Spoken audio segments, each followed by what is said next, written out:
ustedes la palabra del Señor con el pastor Edricio.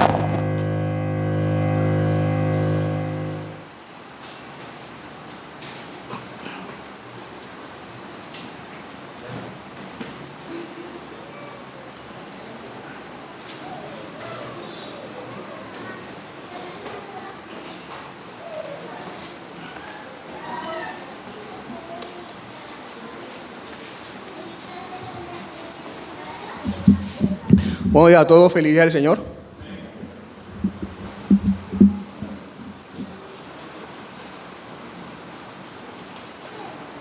Vamos entonces a Hechos para seguir en esta reunión pública de adoración y continuar con la serie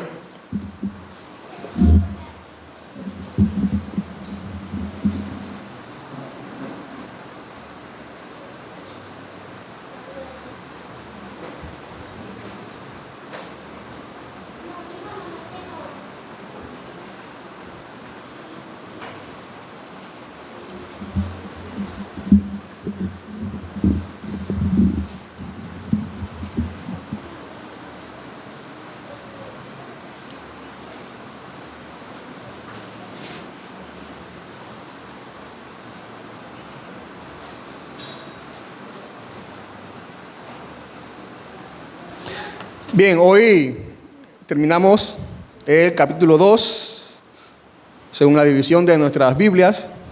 Entonces serían los versículos del 40 al 47. Versículos del 40 al 47. Hechos 2, del 40 al 47.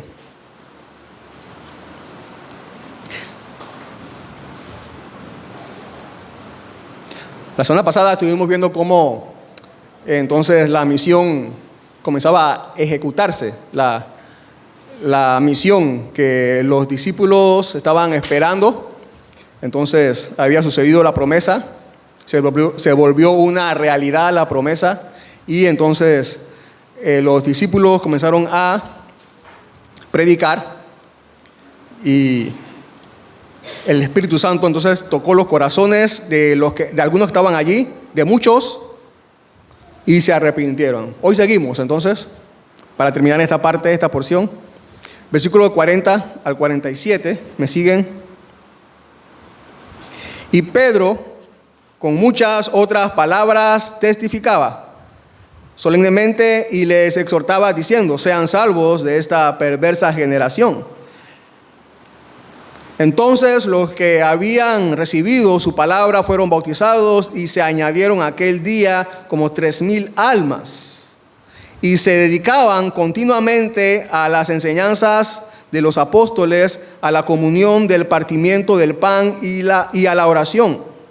Sobrevino temor a toda persona, y muchos prodigios y señales se hacían por los apóstoles. Todos los que habían creído estaban juntos y tenían todas las cosas en común. Vendían todas sus propiedades y sus bienes y los compartían con todos según la necesidad de cada uno. Día tras día continuaban unánimes en el templo, y partiendo el pan en los hogares comían juntos con alegría y sencillez de corazón, alabando a Dios y hallando favor con todo el pueblo. Y el Señor añadía cada día al número de los que iban siendo salvos. El título de hoy de la enseñanza: llamados fuera, llamados fuera, llamados fuera. Casi le pongo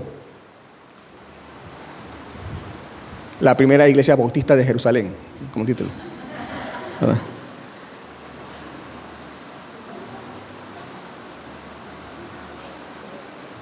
¿En qué es lo primero que piensa usted cuando escucha la palabra iglesia?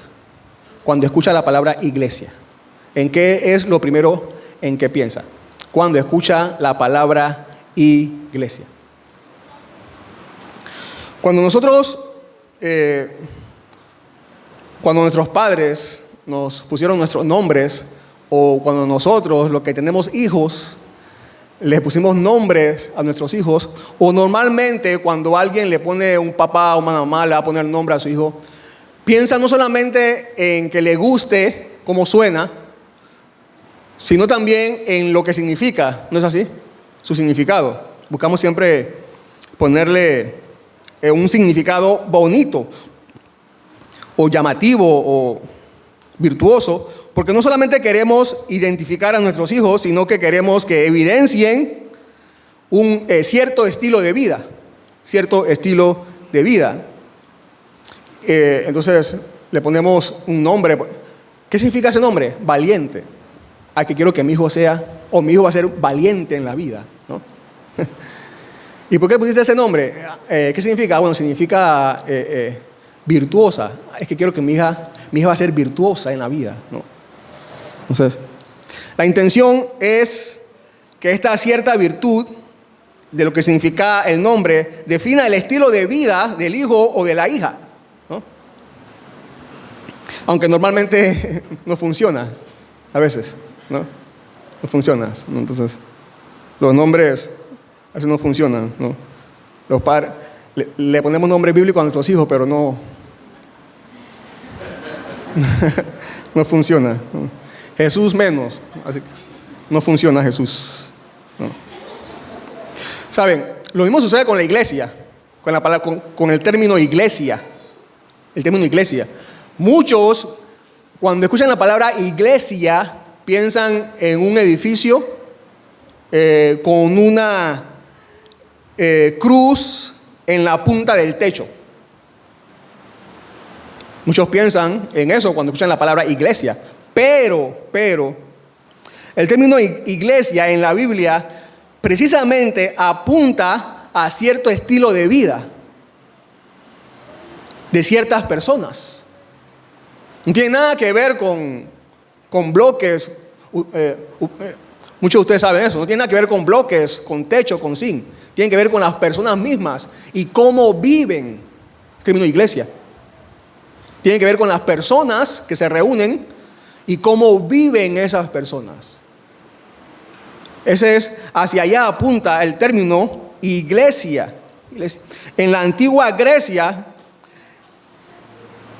es más, la palabra iglesia no es un término que inventaron los discípulos, ni que inventó Jesús.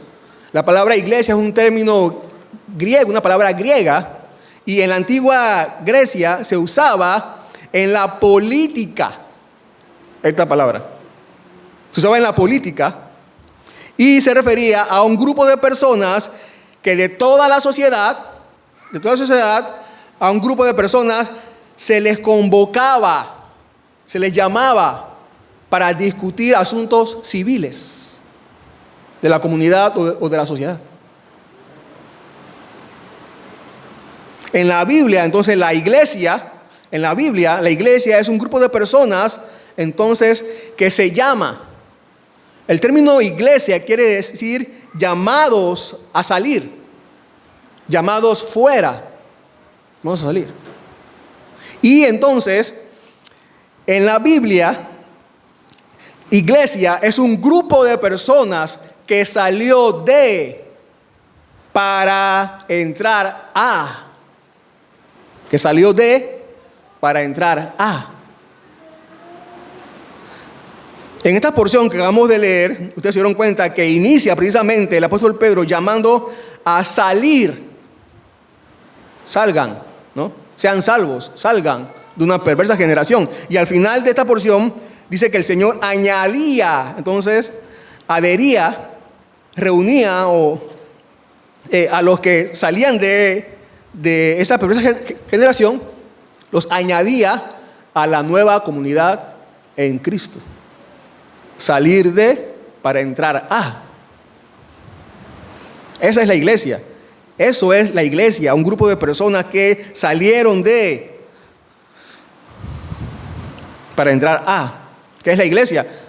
La iglesia son los que salen de una comunidad, en este caso específico, como dice esta porción, son los que salen de una comunidad perversa y son adheridos por Dios a la comunidad de Cristo. Esa es la iglesia. Y nos vamos a ver así precisamente esta porción versículo 40 al 47, saliendo de la comunidad perversa, versículo 40, entrando a la comunidad de Cristo, versículo 41 al 47. Llamados fuera. Y Pedro, con muchas otras palabras, testificaba solemnemente y les exhortaba diciendo: sean salvos de esta perversa generación. Recuerden que precisamente así termina la parte de la profecía de Joel que vimos hace 2 semanas, ¿no? Haciendo un llamado a que la gente se arrepienta y se vuelva a Dios, porque viene el día terrible del Señor, ¿no? Para castigar a todos aquellos que precisamente se han alejado de Dios. Y pareciera que los judíos que estaban reunidos allí hicieron muchas más preguntas a Pedro relacionadas con el mensaje de Cristo, de Jesús y el reino. Y el apóstol dice que Pedro testificaba, pero testificaba solemnemente, o sea, intensamente.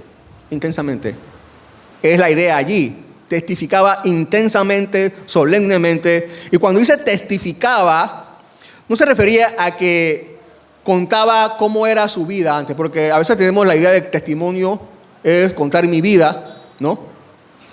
Cuando aquí Lucas dice que Pedro testificaba, no era que Pedro contaba su testimonio o su vida, cómo era antes. Bueno, yo era un pescador, pero no pescaba mucho. Cuando encontré a Cristo, entonces pesqué bastante. No era eso a lo que se refería el apóstol Lucas cuando hablaba de que Pedro contaba su testimonio, sino ¿qué testificaba? ¿Cuál era el testimonio? Cristo y su obra. Cristo y su obra. Ese es el testimonio que tenemos que dar nosotros. El de Cristo y su obra.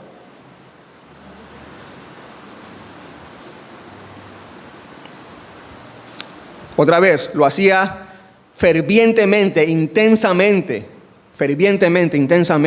Esta es una mezcla de pasión y seguridad. Pasión y seguridad al testificar. Pasión y seguridad. A veces nos sentimos torpes y avergonzados, pero en esos momentos tenemos que recordar que tenemos el Espíritu Santo. Y el Espíritu Santo entonces es el que nos hace testificar fervientemente, con pasión y con seguridad. Y así lo hacían los discípulos. Y lo siguieron haciendo, como vamos a seguir viendo en el libro de los Hechos. Al recordar que tenemos al Espíritu Santo, entonces resurgirá la pasión y la seguridad cuando nos sintamos torpes o avergonzados. La exhortación era: sean salvos de esta perversa generación. También se traduce, ahí la palabra perversa se traduce como torcida, rebelde. Y esta frase o estas palabras no eran desconocidas para los judíos que estaban allí. Por ejemplo, en Deuteronomios, capítulo 1 y 35, a lo largo de todo el antiguo pacto, se mencionan estas mismas frases para Dios a Israel. Por ejemplo, en Deuteronomios 1:35 dice: ninguno de estos hombres, y el contexto es de los que no querían entrar a la tierra prometida, ¿se acuerdan? No querían entrar a la tierra prometida, no querían entrar a Canaán, no querían obedecer a Dios, querían regresar a Egipto. Ninguno de estos hombres, esta generación perversa, verá la buena tierra que juré dar a sus padres. La promesa era la entrada a la tierra que Dios había prometido, a Canaán. Pero muchos no creyeron la promesa, se rebelaron contra Moisés y contra la voluntad de Dios y querían regresar a Egipto, querían reformular el plan de Dios. Entonces, por esa actitud rebelde a la voluntad de Dios, entonces Dios mismo le llamó perversa, generación perversa, torcida, porque no creyeron la promesa de Dios de salvación, que era entrar a la tierra prometida. Jesús también la usó. Mateo 16:4. Una generación perversa y adúltera busca una señal. Y el contexto aquí es que Jesús les dice a estos hombres que querían una señal, que era una generación perversa porque no querían ver a Jesús que estaba enfrente de ellos, no querían reconocerlo como Mesías. No querían reconocerlo como Mesías. querían más bien satisfacer sus caprichos con una señal. Y al no querer reconocer que Jesús era el Mesías, entonces Jesús les dice: generación perversa y adúltera. Entonces, en la Biblia no tienes que ser, cuando se refiere a generación perversa o generación torcida, en la Biblia no tienes que ser un asesino en serie para pertenecer a una generación perversa. No. En la Biblia, los que pertenecen a una generación perversa son aquellos que no creen la promesa de Dios, que no reconocen a Jesús como el Salvador. Es suficiente con no creer a Dios y su promesa de salvación en Cristo Jesús. Ustedes saben que una generación es toda la gente que nace y vive más o menos al mismo tiempo, con una tendencia de los mismos valores morales, ¿no? Y que marca una tendencia, por ejemplo, si la generación marca una tendencia de indecencia, entonces esta generación es una generación indecente. Aunque Dios haya dejado algunos decentes allí, puede ser una bendición estos decentes en ese tiempo, pero estos pocos decentes no pueden marcar una tendencia. Así que la generación es una generación indecente, por poner un ejemplo, ¿no? No pueden marcar un estilo de vida.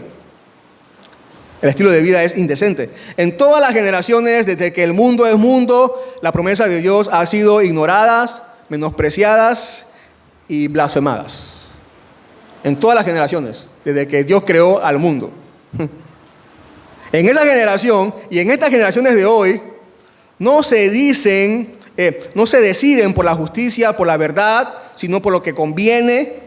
Ese es el estilo de vida, esa es la tendencia de las generaciones y de esta generación también, de estas generaciones hoy.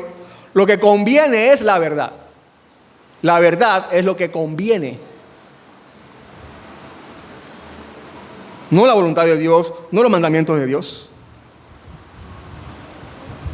No había en ese momento, ni hay tampoco disposición, ni voluntad de corazón para recibir al Salvador. Ni los juicios, ni las misericordias tampoco pueden conectar sus afectos, los afectos de hoy, a Dios. Estas palabras de Pedro también conectan con las palabras del profeta Isaías en el capítulo 10, 22, donde les habla al pueblo de Israel: pues aunque tu pueblo, oh Israel, sea como la arena del mar, solo un remanente de él volverá, dice. Solo un remanente volverá, un pequeño grupo volverá. La destrucción decidida rebosa justicia. A entonces, el resto de Israel, que Pedro le está hablando, les exhorta a que aprovechen entonces la oferta de salvación del Dios Redentor. Ninguna propagación, hermanos, hermanas, es más, ustedes lo saben, es más rápido o es más rápida que el mal. Ningún crecimiento es más seguro que el mal. Las generaciones en la maldad es como esa pelota de nieve que comienza pequeña y comienza a rodar, que mientras más rueda o mientras más velocidad toma, ¿no?, se agranda más y va más rápido. Así es el mal en todas las generaciones. Dios envió el diluvio. ¿Por qué? ¿Se acuerdan? Dios dijo de los seres humanos que todo designio de los pensamientos de su corazón era de continuo solamente el mal. Por eso envió el diluvio. El alma del ser humano, que fue hecha recta en el principio, en todas sus facultades se volvió totalmente torcida comparada a la voluntad de Dios. Y podemos confirmar que esta generación y todas las generaciones son perversas y torcidas por naturaleza. Tanto la palabra de Dios nos dice así, como también la observación de nuestras comunidades, de nosotros mismos, podemos confirmarlo, ¿no? Por ejemplo, las Escrituras nos enseñan de manera categórica que Adán traspasó su naturaleza corrompida, corrupta, a su posteridad. Y siempre será así. Job, no lo vamos a buscar, lo menciono rápidamente. Job también habla, refiriéndose a la naturaleza del ser humano, dice: ¿quién hará algo limpio de lo inmundo? Pregunta Job, refiriéndose a la naturaleza del ser humano. ¿Quién hará algo limpio de lo inmundo? Y él mismo responde: nadie. Nadie.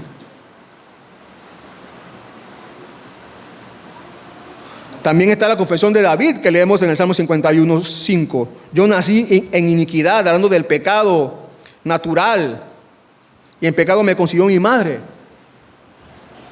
Del pecado que ya viene, la naturaleza pecaminosa que ya viene en el ADN de todos los seres humanos.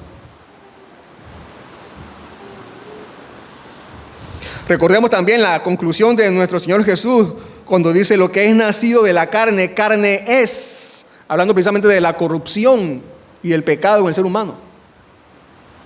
Lo que es nacido de la carne, carne es. Esta es la corrupción universal de la humanidad. Nos preguntamos: ¿quién no ve un diluvio de miserias desbordando en el mundo? ¿Quién no puede ver eso? También pensamos, si el Señor, mediante su santa ley y su sabia providencia, nos impone una restricción para alejarnos de cualquier cosa, más bien no aviva esa restricción nuestras inclinaciones naturales de pecado y rebeldía, y aviva nuestros ingeniosos deseos pecaminosos. O sea, Dios nos manda: no lo hagas. Y nuestra naturaleza dice: sí, voy a hacerlo.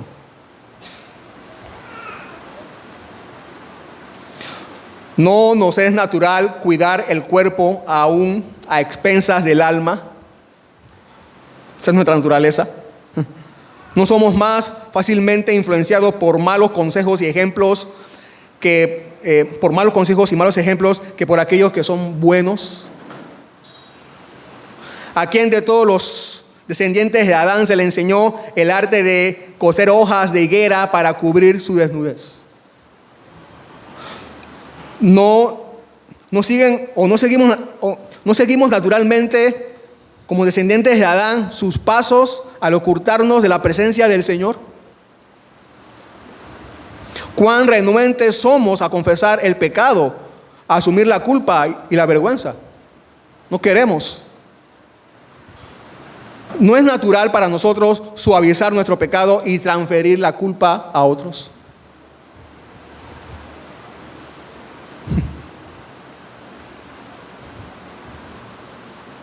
Generación torcida. Generación torcida.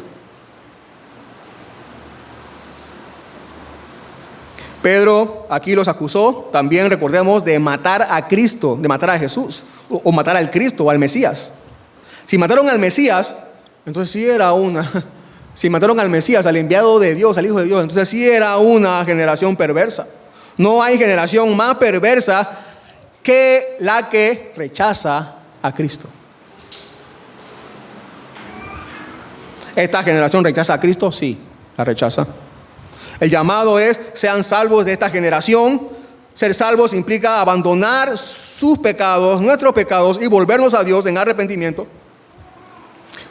Debemos asegurar, o aquí Pedro les exhorta a asegurar la salvación, porque sin duda Dios castigará a todo aquel que no se arrepiente, que rechace a su Hijo como su Señor y Salvador. Ser salvos de esta generación implica un nuevo estilo de vida, donde Jesús, que es Señor en los cielos, también debe ser Señor en el corazón. Entonces, ¿qué sucede cuando alguien es salvado de la perversa generación? ¿Qué sucede? Sale de una comunidad y empieza a vivir en una nueva comunidad. Sale de esta generación donde Cristo no es Señor, donde Cristo es rechazado, y es introducido a la comunidad donde Cristo es Señor. Versículo de 41 entonces al 47.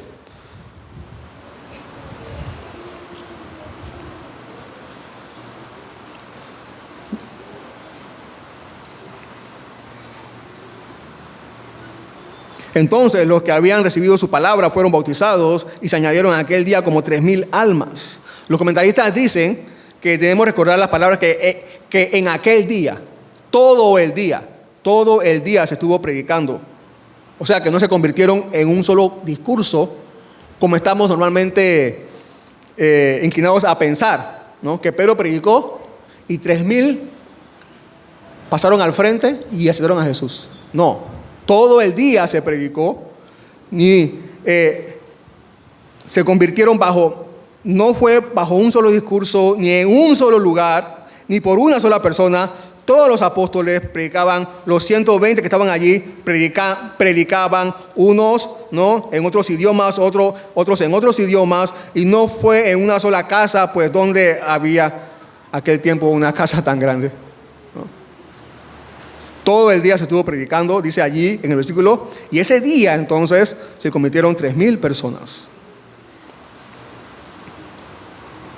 Observe, esto nos enseña que los que están unidos a Cristo deben unirse a los discípulos que siguen a Cristo. Alguien dijo, cuando tomamos a Dios por nuestro Dios, también debemos tomar a su pueblo por nuestro pueblo. Más adelante voy a continuar o voy a ampliar este tema, ¿no?, acerca de cómo debemos añadirnos o cómo Dios nos añade, ¿no?, a su iglesia y no nos deja que andemos por ahí de manera solitaria, ¿no? Pero me llama la atención que fue solo por predicar a Cristo, ¿no? 3,000 personas, solo por predicar a Cristo, hablar de Cristo y de su obra. No hubo nada más, no hubo un espectáculo. Ningún otro espectáculo hubo. Solamente estos hombres y mujeres predicaban a Cristo y su obra.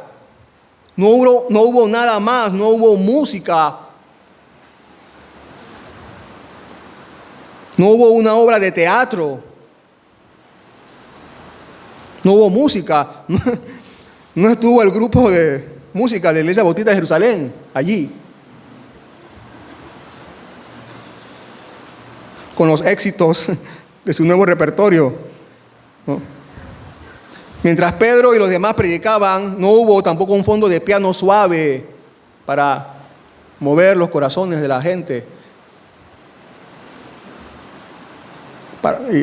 los afectos, ¿no? Y digo esto porque hoy día se da un tanto énfasis en la música que la misma Biblia no da ese énfasis en la música, ¿no?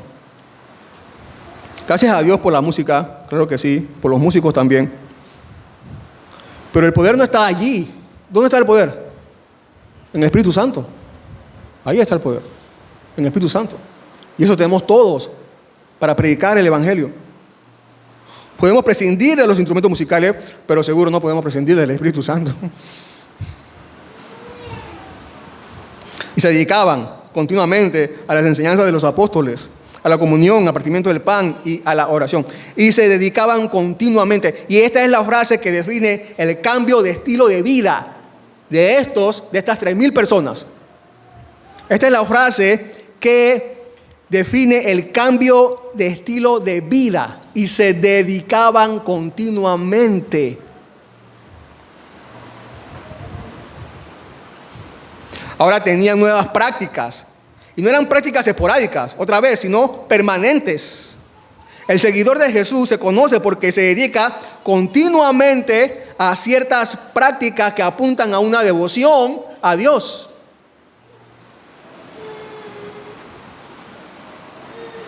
Una persona no puede caminar sola por sí mismo en el camino que conduce a la gloria. No puede. A estas prácticas que aquí se van a mencionar en esta porción, y también otras que se mencionan también durante todo el resto del Nuevo Testamento, se le conoce como medios de gracia. Medios de gracia.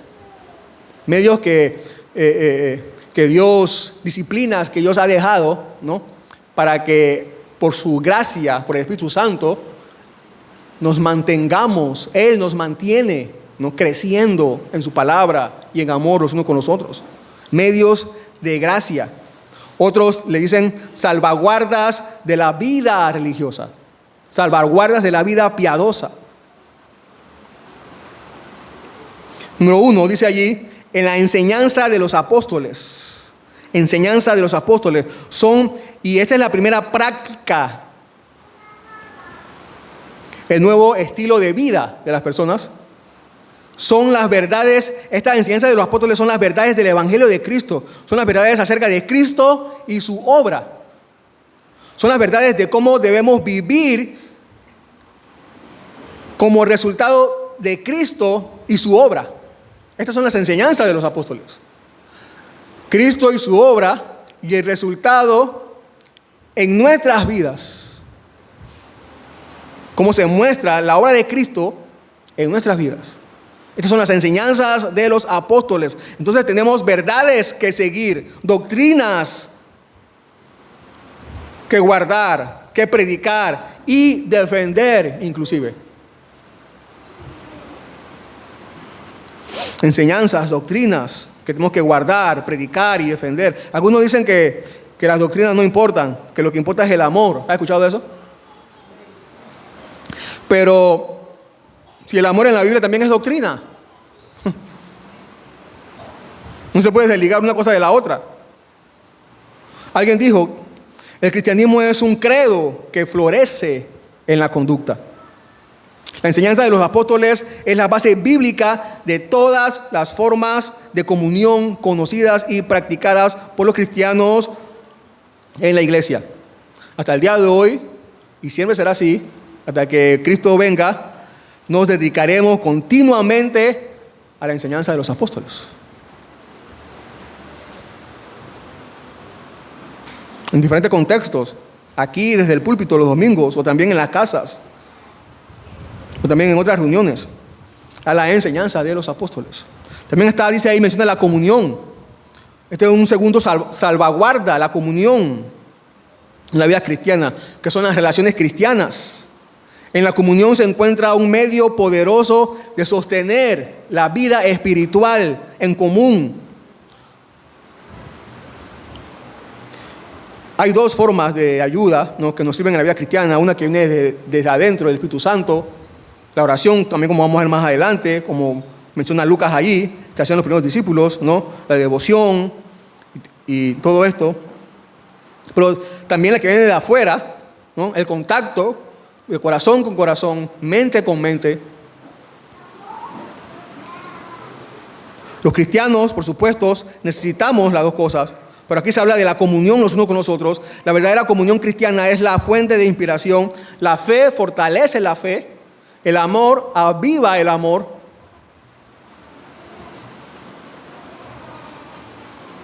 La unión, como se dice, hace la fuerza. La tercera es el partimiento del pan. El partimiento del pan. Y aquí hace referencia muy posiblemente entonces a lo que conocemos como la cena del Señor.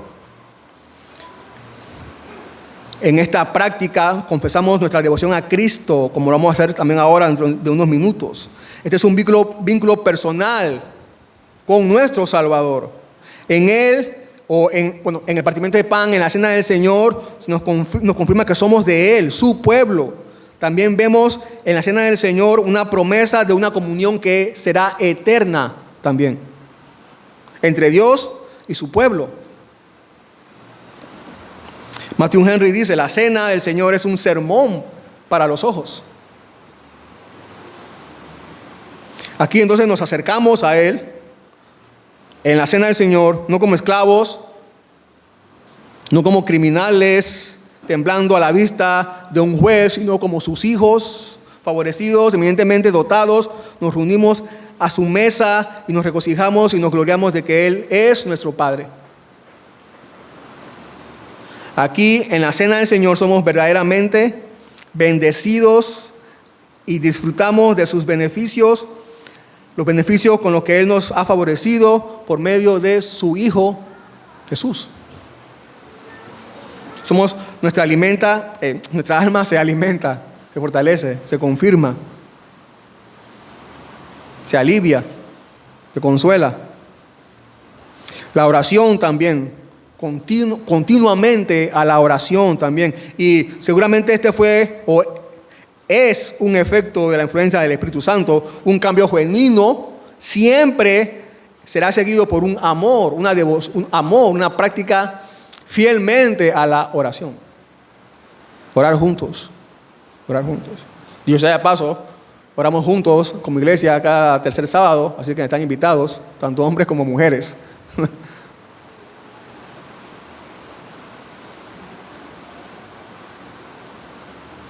Sobrevino temor, dice el versículo 43, a toda persona, y muchos prodigios y señales se hacían por los apóstoles. Aquellos que se habían unido a la iglesia se sintieron conmovidos por el temor de Dios y de sus juicios.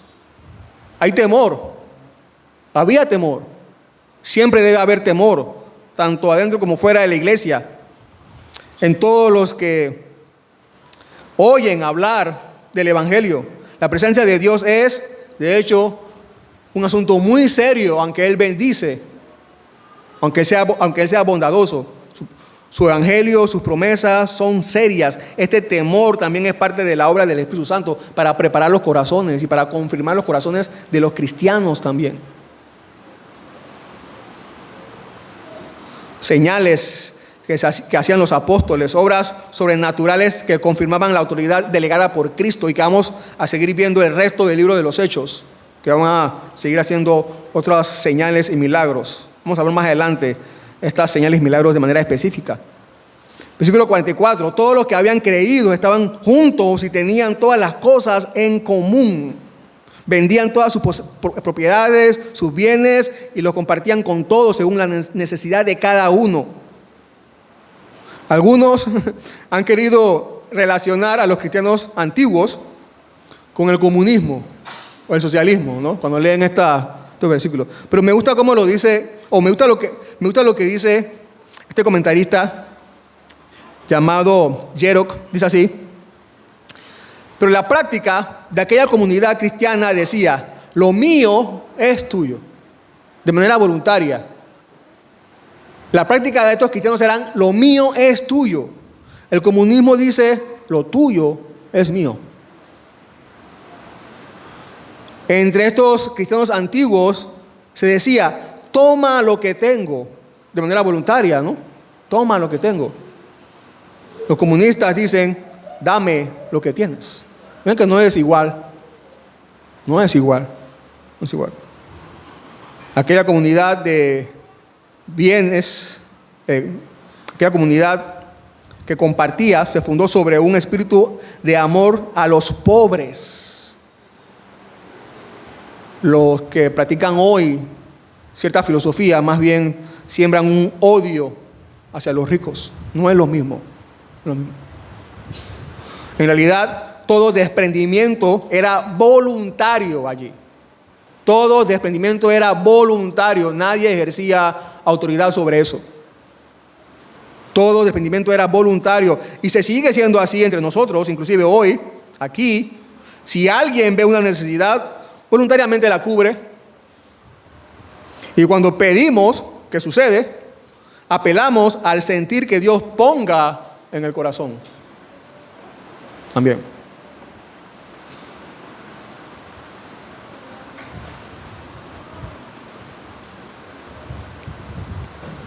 Día tras día continuaban unánimes en el templo y partiendo el pan en los hogares, comían juntos con alegría y sencillez de corazón. Estaban en el templo, pues claro, eran judíos. Comían juntos con alegría.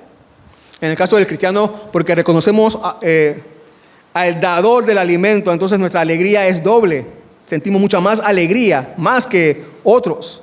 Esta alegría era la alegría, por supuesto, de la fe en Cristo Jesús.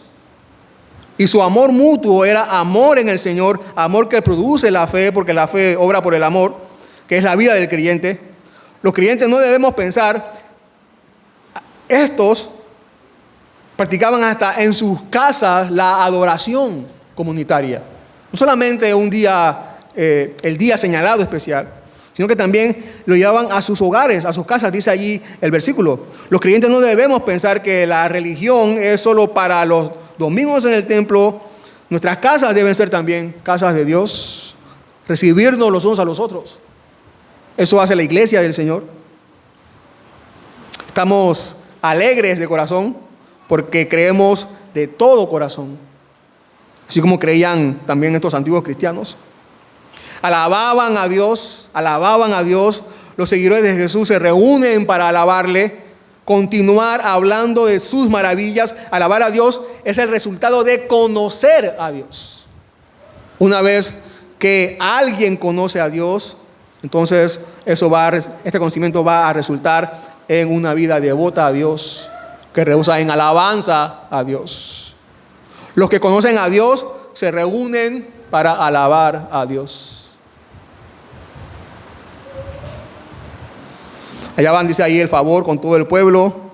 Ciertamente, después, entonces, dentro de unos meses, semanas, va a venir la persecución por las autoridades. No por el pueblo en sí, sino por las autoridades y por las influencias que estas autoridades tengan sobre el pueblo. Recuerden que una cosa es el rechazo de Cristo, que siempre va a haber en todos lados, en todos los contextos, en todas las comunidades, siempre va a estar el rechazo de Cristo. Pero otra cosa es la persecución abiertamente en contra del cristianismo, que lo vamos a ver más adelante, ¿no? En Hechos. Mientras avanzamos en los capítulos. Y el Señor añadía a los que iban siendo salvos. La obra es de Dios. ¿Se dieron cuenta? La obra es de Dios. El Señor es el que añade. Añadía y sigue añadiendo hoy día. Los cristianos siempre han sido instrumentos. Nosotros solamente somos y siempre hemos sido solamente instrumentos del Espíritu Santo. Él es quien añade. Y esto corresponde con la promesa de Jesús de que Él mismo iba a edificar su iglesia. Él es quien está edificando su iglesia.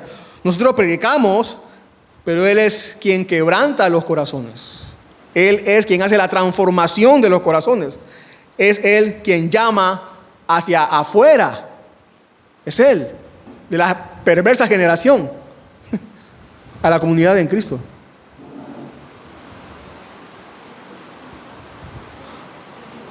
En otras partes de la Biblia, esta palabra añadir se traduce como fue reunido. Así se traduce. Fue reunido. Y podemos ver que había una comunidad visible donde Dios añadía a las personas. Esto es lo que nos enseña aquí esta porción. Podemos ver aquí, por ejemplo, que había en esta porción que estamos viendo ahora, que había una comunidad visible donde Dios añadía, donde Dios reunía y sigue reuniendo inclusive hoy día. ¿No? Primero había 12 seguidores de Jesús, después había 120 y ahora se añaden, y ahora Él añade 3,000 personas. Hay una comunidad visible. Ciertamente nosotros creemos que hay una iglesia del Señor,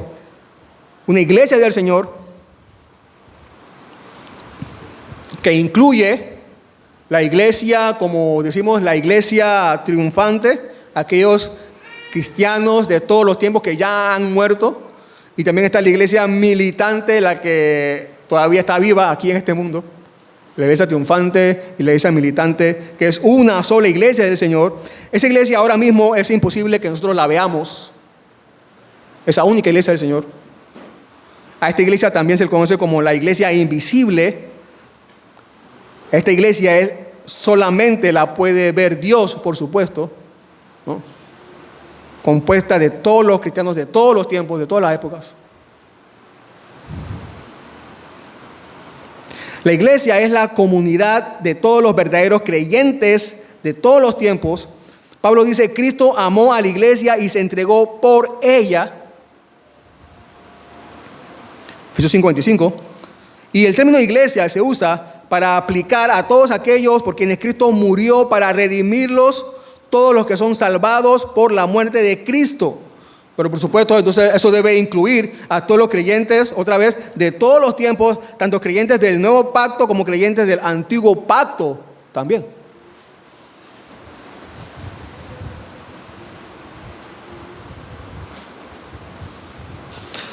Y estoy diciendo esto o recordando esto porque muchas veces tendemos a pensar que aquí fue donde por primera vez apareció la iglesia en Pentecostés de Cristo. No, ya había iglesia de Cristo antes, ¿no?, en el antiguo pacto. Ya había creyentes que fueron llamados por Dios y creyeron la obra del Mesías también. Así que este proceso por el cual Cristo edifica la iglesia es simplemente una continuación del patrón establecido por Dios en el antiguo pacto, por el cual Él llamó a las personas a sí mismo para que sean una asamblea que adore o que adora delante de Él. Así que, aunque la iglesia, en el sentido del grupo de todos los verdaderamente que creyeron en Cristo, en efecto existía antes del Pentecostés, llegó entonces, y así es lo que podemos decir, llegó a una expresión visible mucho más clara en el día de Pentecostés. Ahora es más visible, más organizada. El Espíritu Santo, aunque ya existía una iglesia, ahora lo que hace el Espíritu Santo es inaugurar la iglesia. Ahora sí, ¿no? La hace más visible, más organizada.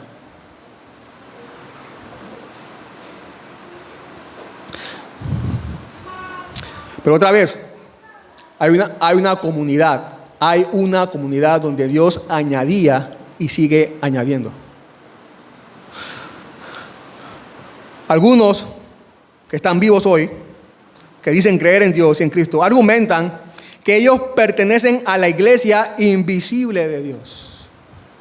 ¿He escuchado eso? Y que por eso no se reúnen en ningún lugar, con ningún grupo, con ninguna iglesia. Porque ellos pertenecen a la iglesia invisible de Dios.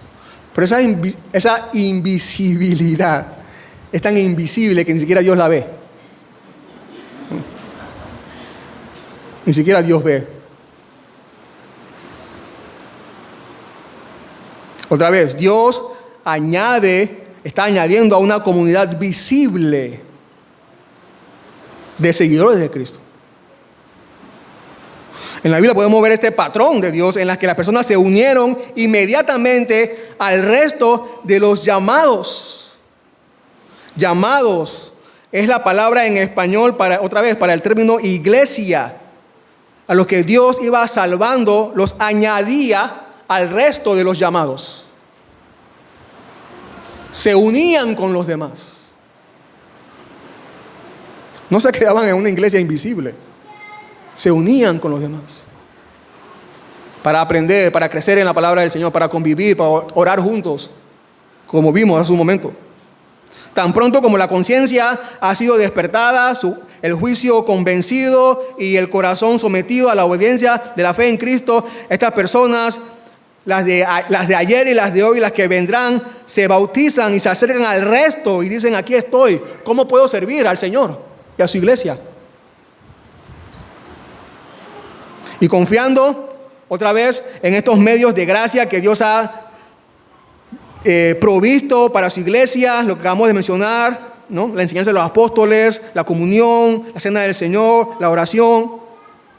Esto los ha provisto el Señor para nosotros, para nuestro progreso en sus intereses espirituales y piadosos. Los necesitamos.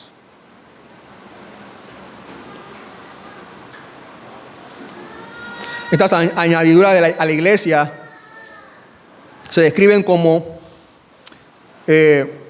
aquí Lucas usa la frase de que debemos poner atención a los que estaban siendo salvos, a los que se estaban salvando, también podemos decir. Se refiere a estos creyentes, estos que estaban siendo añadidos, eran los que estaban siendo salvos. O sea, aquellos en quienes la obra de salvación realmente ha comenzado y terminará un día Y de esto se habla, ¿no?, como los que han creído. Así que dejemos que esta porción, que en esta porción nos preguntemos, no sé, yo estoy siendo salvo, tú estás siendo salvo, estamos siendo salvos nosotros, hemos creído en Jesús.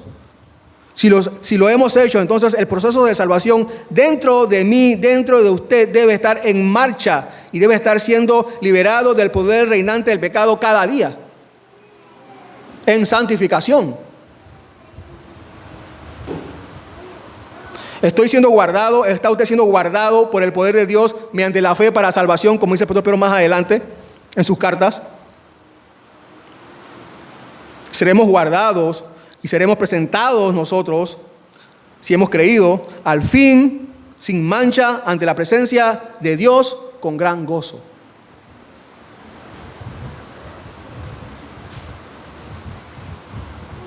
Entonces, hermanos y hermanas, a partir de este momento, la iglesia de Cristo se destacó, ahora sí, de manera formal, ante el mundo, siendo su iglesia edificada sobre la roca de los siglos.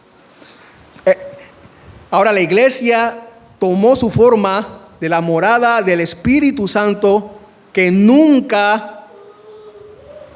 una forma que nunca se derribará, nunca se destruirá, porque Cristo lo prometió. Ha permanecido en pie desde entonces, desafiando los poderes terrenales anticristianos, y permanecerá en pie. La iglesia de Cristo, su iglesia, nosotros, permanecerá en pie, nada la podrá derrumbar. Y no por nosotros los cristianos, no por nosotros, sino por Él mismo, por el poder del Espíritu Santo. No por nosotros. La iglesia se mantendrá en pie y triunfará. La iglesia de Cristo, por Cristo mismo, no por nosotros. Si fuera por nosotros, la iglesia ya hubiera desaparecido hace tiempo.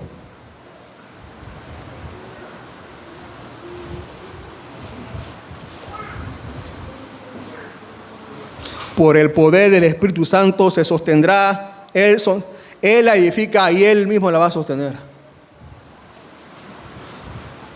Hasta que el príncipe de los pastores, el Señor y Cristo, aparezca en su gloria y su iglesia sea glorificada con Él también. Oremos. Señor, gracias. Gracias, Señor, por tu palabra, porque nosotros, Señor, somos parte de este grupo que tú has llamado de todos los tiempos, Señor, de todas las épocas, llamados de las tinieblas a tu luz admirable, Señor. No merecíamos, Señor, esta obra en nosotros, Señor, pero aquí estamos, Señor. Gracias por tu misericordia, por tu gracia, por tu bondad, solo por tu bondad, Señor. No había nada bueno en nosotros, Señor. Viste al menospreciado y te placiste, Señor, en llamarnos a nosotros. Gracias. Aquí estamos con nuestras vidas, Señor, ahora rindiéndote adoración. Aquí en este lugar, Señor, y también por donde vamos. Gracias, Señor, por eso. Ayúdanos a seguir adelante, Señor. Danos de tu gracia, tu consuelo. Amén.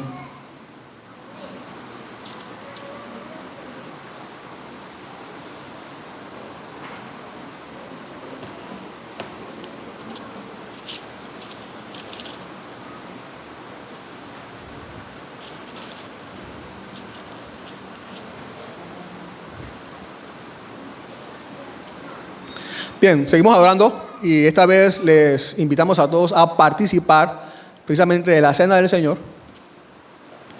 Si usted está, todos los que están bautizados, ¿no?, en arrepentimiento, son miembros de esta iglesia, están invitados a participar. Si no es miembro de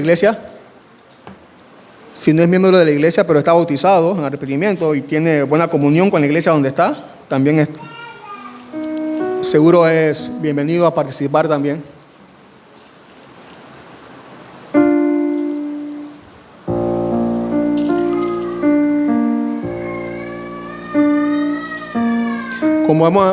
Como hemos estado haciendo hasta ahora, vamos a orar y después cada uno pasa adelante a tomar su elemento, el jugo de uvas y el pan. Mientras cantamos también un himno. Vamos entonces a darle todas gracias